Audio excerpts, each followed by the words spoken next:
First, a prophetic picture, and that is for those of you who have read The Harbinger. The picture, the warning is of a nation that has known God but now is turning away from God rapidly and heading for judgment, and having been warned by the signs of God yet ignoring them. Those who have read the paradigm, it speaks of that as well, but also it speaks of a man named Jehu, who came up, unlikely man, who becomes the leader of the land, very unlikely, kind of crazy warrior, fighting kind of guy, and impulsive, but he is used by God to create a window of time that the nation has a chance to come back to him. It kind of stops some of the apostasy for a bit. It gives the people of God a window of time. Well, we have watched that in Trump, and this is not about him, and it's not about agreeing or disagreeing with any, but it's a matter of where we are right now. The Bible says in the end times, Israel will be back in the world, and God says, I will bless those who bless you. I will bless those who bless you.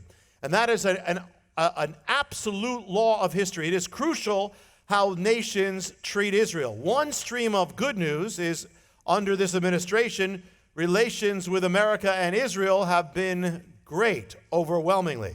Now, you got to pray, because we've also heard that Trump is coming up with a peace plan, so we got to pray about this right now, because it may involve Jerusalem, so we got to pray. But the thing is but one of the safeguards for America is how it treats Israel. And so that is one good stream of news.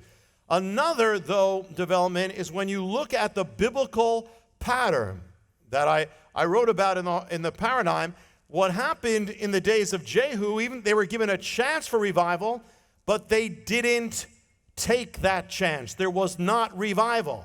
Ultimately, they turned away from God. They continued. It kind of stopped for a little bit or slowed down, but then they resumed it. And one of the keys of their apostasy was the worship of the god Baal. Baal involved child sacrifice, killing of children. In our time, we have seen 60 million children sacrificed, killed in abortion in America, as in the days of Baal. And Trump has sought to kind of slow it down or stop it. But in this last period, in this last year, the forces that are for these things have become even more brazen. Planned Parenthood is literally having campaigns celebrating, calling people to celebrate your abortion. In America, public opinion led by millennials has been turning more and more pro-abortion, anti-life in the last period.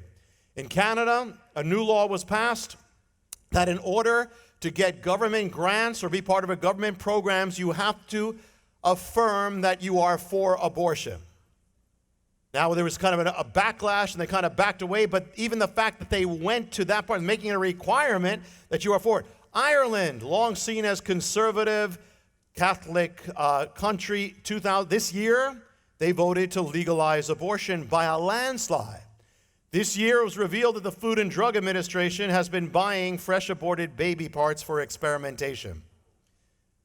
One of the things that we see when we see apostasy, you see a falling away, is that when an anti-biblical view reaches a certain momentum or it starts prevailing, it starts getting more brazen and tries increasingly to stamp out anything that's in opposition. Now remember, for years and years, and those of you who remember the 60s and then 70s, the 80s, the word was tolerance, new morality, be tolerant, be open-minded, do your own thing. That was only tolerance to change the morality that had been.